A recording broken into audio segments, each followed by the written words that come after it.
Tonight, Canada's Prime Minister makes a surprise appearance in Kyiv.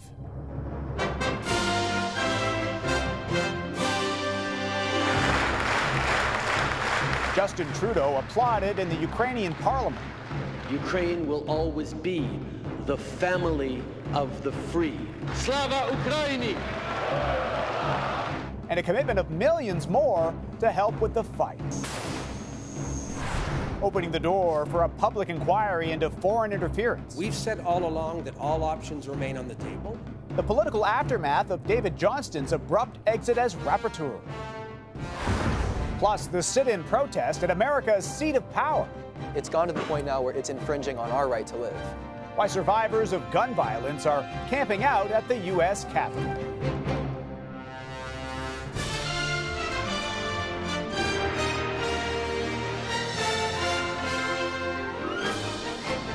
CTV National News with Sandy Ronaldo. Reporting tonight, John Venevali-Rao.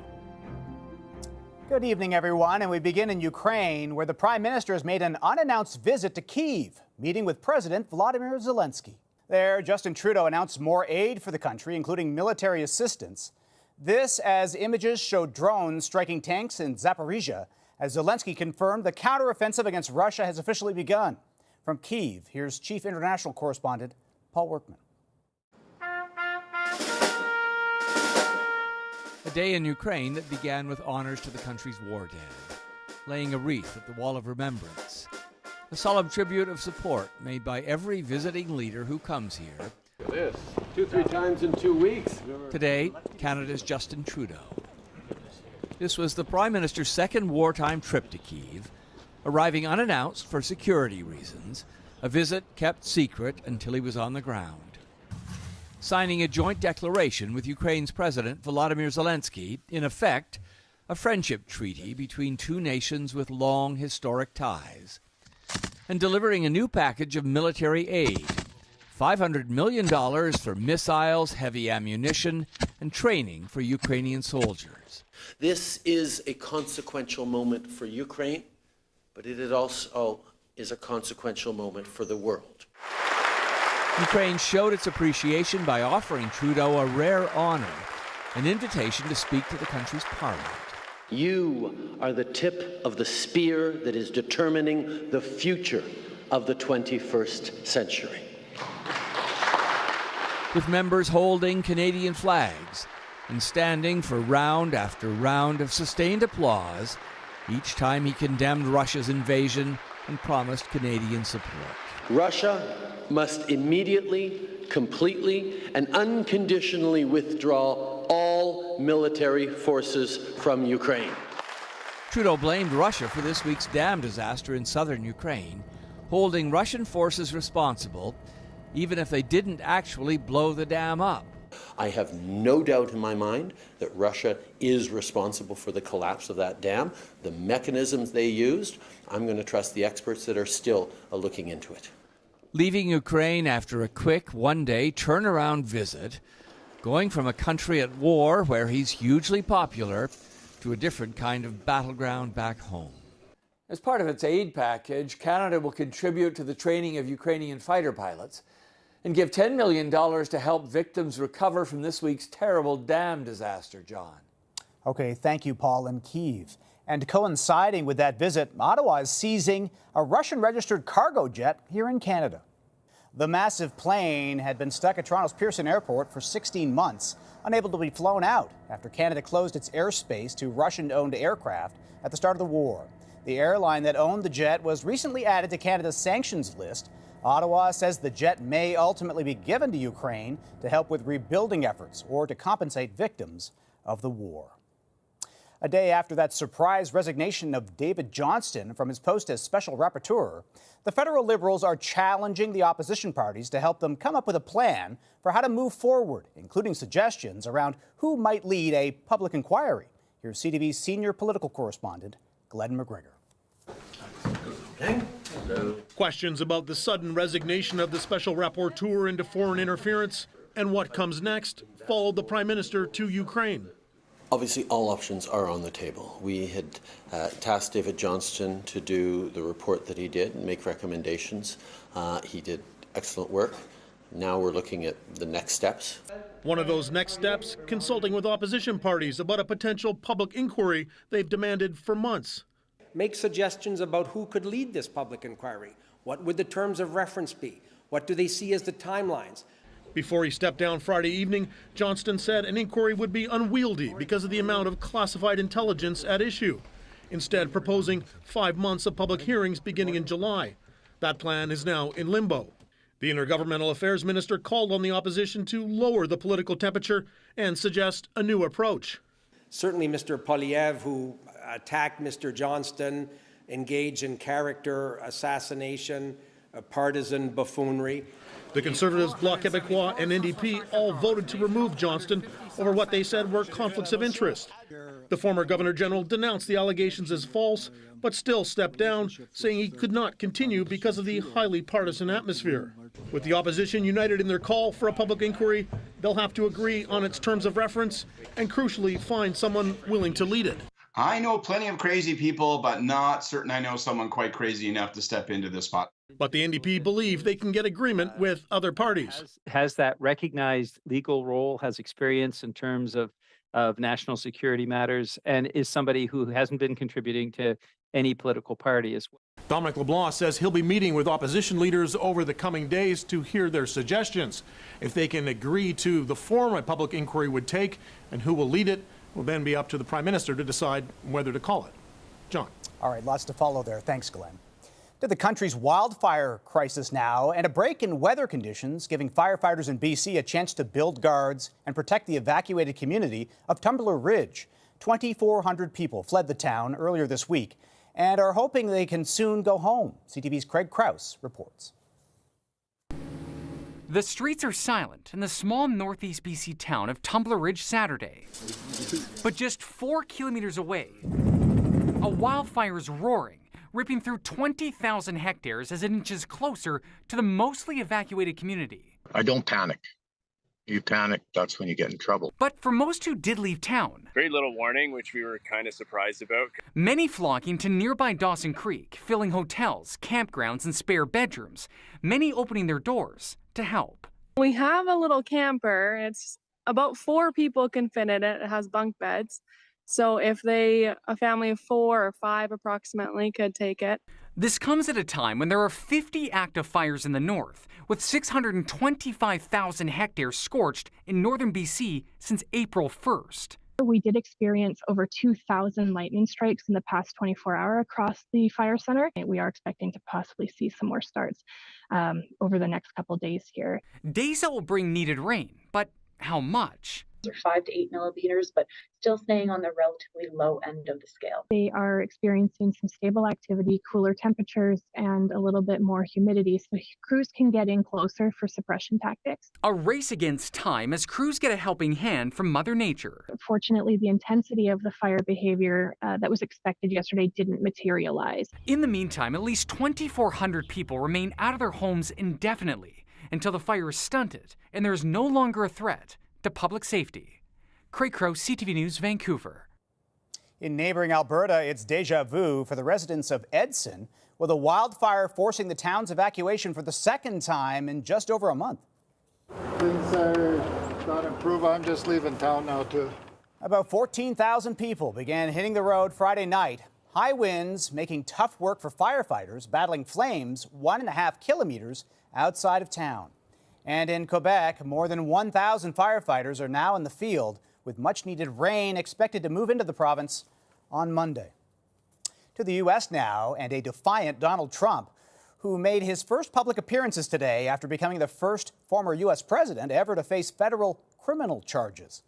Campaigning in Georgia and North Carolina, Trump lashed out at the current president. The Biden administration's weaponized Department of Injustice will go down as among the most horrific abuses of power in the history of our country.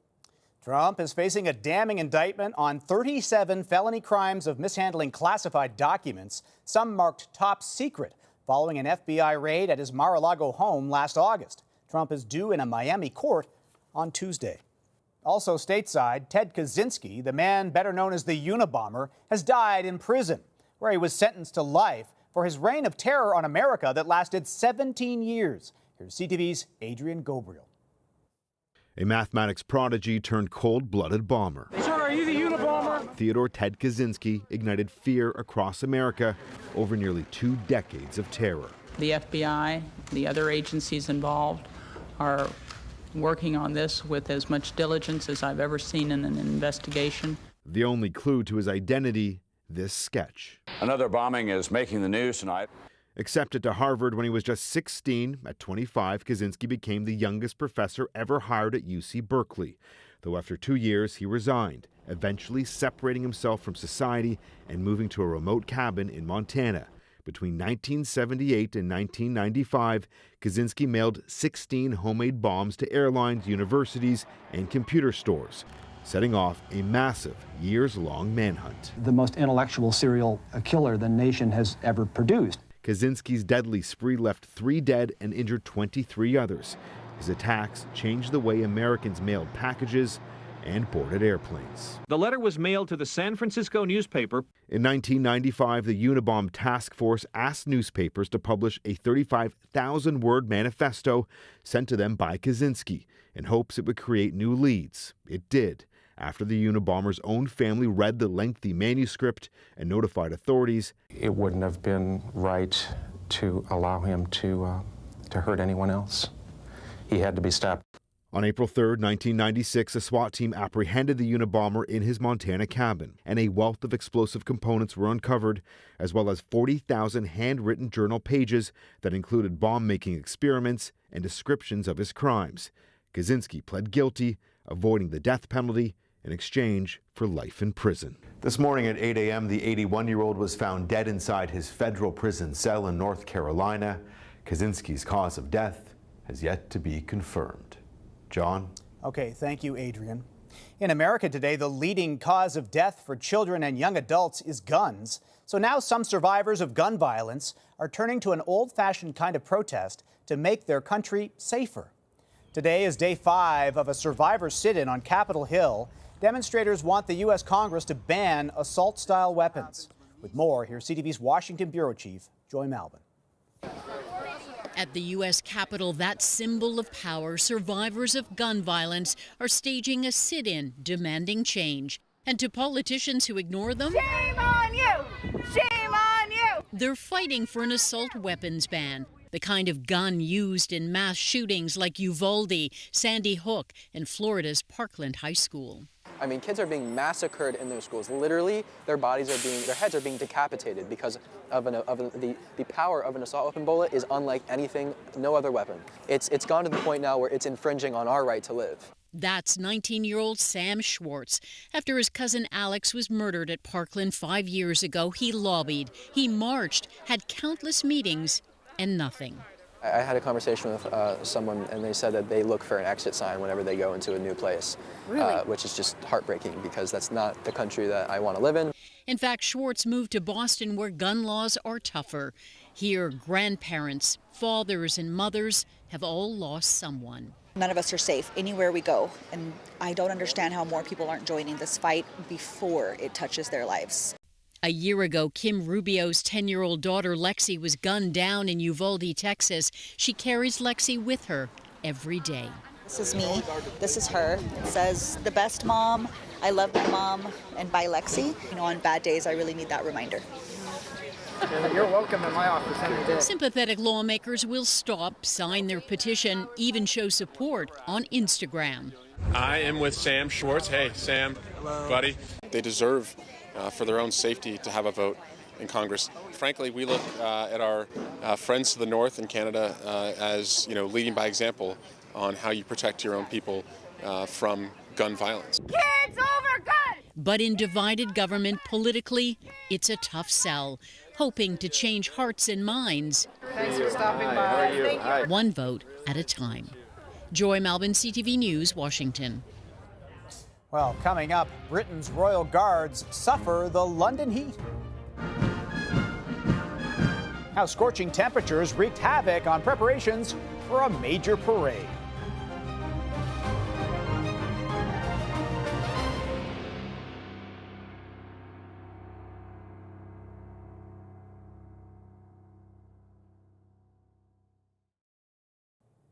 Tonight we're taking a look at the calls to help find missing Indigenous women and girls, 4 years after recommendations were made to add more resources to solve cold cases and assist the families. Despite that, many still feel like they have got to go it alone. With more, here's CTV's Jill Mackishon. By now, most Canadians will know this face, a smiling Jennifer Kaczynski, missing since her 18th birthday. This June marks 15 years since her disappearance. Since Jen went missing in 2008, we've never stopped. 15 years of searching. So it's been a long, long journey. It's a roller coaster. It's like we're on a roller coaster. Bernice and Wilfred Kaczynski fundraise each missed birthday, money used to search for their daughter's remains. They've followed leads to forests and lakes, even garbage dumps. Despite calls from the inquiry into missing and murdered Indigenous women and girls 4 years ago, and 231 calls for justice, some of which focused on cold cases and more resources to help families of the missing, all these years later, the Kaczynskis are still doing it alone. Let's put it into action. Enough talk. Enough is enough. Help us bring our children home. Because on the streets, more women and girls are missing every day, a crisis that has prompted unanimous support in the House of Commons for a red dress alert system to notify the public quickly on missing persons cases. The government themselves has called it a state of emergency. What's going on with the Indigenous population? Their feet has to be held to the fire on this. An annual progress report released by the federal government this week shows work has been done to address gender-based violence, safe housing for women, and additional resources in mental health and victim services. And efforts from over 20 federal departments and agencies to end violence against Indigenous women, girls, and 2S LGBTQI+ people. As a family gets ready to search for their daughter again. We'll bring her home. It's 15 years too long. I'll never stop searching until I find closure. Jill Mackishon, CTV News, Winnipeg. The Prince of Wales has offered his kudos to a group of royal guards who struggled mightily today to cope with sweltering temperatures in London. There you can see one of the soldiers on the ground fainting as the mercury hit 30 degrees. At least 3 went down, clearly overheating in uniforms, not exactly ideal for such temperatures. It was all part of a parade rehearsal ahead of King Charles's birthday next Saturday. Still ahead, voicing concerns. Why artificial intelligence has a growing number of voice actors worried.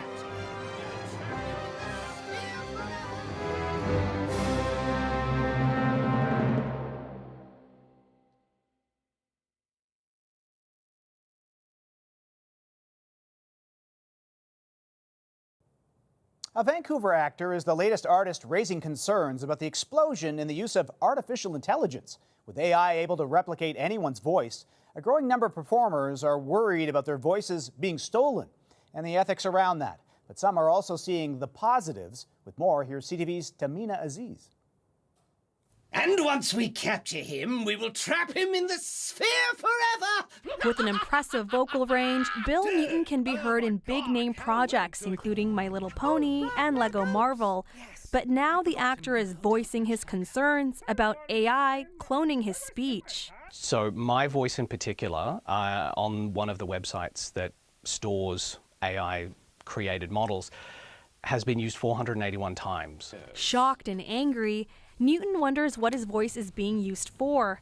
Thankfully, it hasn't impacted him booking gigs, but wonders if it might in the future, and what's going to happen to the quality of work. There's a lot of corporations, producers, studios that will look at things and the savings they can make and just consider it good enough. And that's the last thing we want. The dominant use of these tools, though, are for good and to benefit humanity. This UBC professor says AI should be used as a creative tool. So just how easy is it to use an AI-generated voice? It takes just minutes. I am, in fact, an AI-generated voice model. Pretty crazy right now, the fact that we can do this. But it's not perfect. And interpreting written text like this. Interpreting. Actors, though, need to be really aware that the technology exists But I'm going to say this too, not just actors, but everybody, because your voice can be cloned, mine can be cloned. With Hollywood writers on strike, many in the entertainment industry are keen about negotiating their contracts and implementing protections. There are a lot of policies that are being developed nationally and also internationally to take on these types of ethical dilemmas that AI is surfacing. I think people want work made by people. Experts and advocates say we're in the early days of voice cloning, so now's the time to regulate it. Tamina Aziz, CTV News, Vancouver. After the break, the adventure-loving competitors and their special bond born of an epic race.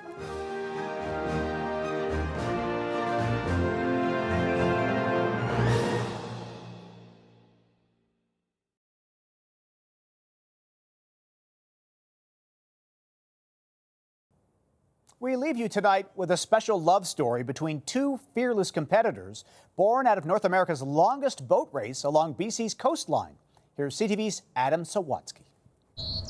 Before she earned the nickname Madam Oracle, our cup is overflowing. Instead of turning to the tarot, And that's really what this race is about. Janice Mason was simply searching for rowers to embark on a daunting voyage. And everyone said, oh no, that'd be a great trip, but no, I don't want to do it. Because despite the prospect of winning a top prize of $10,000 or that second prize set of steak knives, Janice was asking people to race along the unpredictable coast of BC, 1,200 kilometers to Alaska, without a motor. At the same time, a competing crew was suggesting that Ian Graham do something similar. Yeah, it was a little bit of a recon sort of mission. Which is when Ian happened upon Janice. Reached out to shake Ian's hand and he gave me a big hug. Despite an instant connection, So I thought it was pretty nice. Janice and Ian were competitors. So it wasn't until after they completed the race by sail that she contacted Ian about her interest in being the first to race by rowboat. And I said, sure, I'll do it.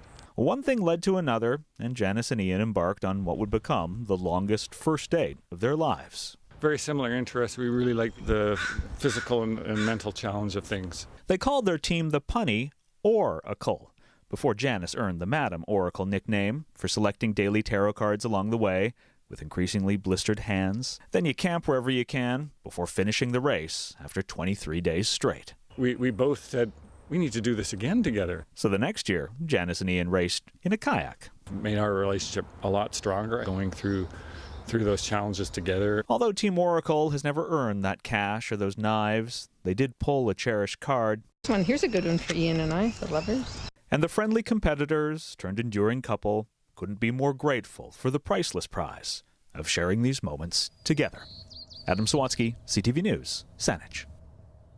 Oracle, love it. That's it for us tonight. I'm John Benavalli Rao for Sandy and the rest of us at CTV National News. Thank you for watching. Good night, and we'll see you again tomorrow.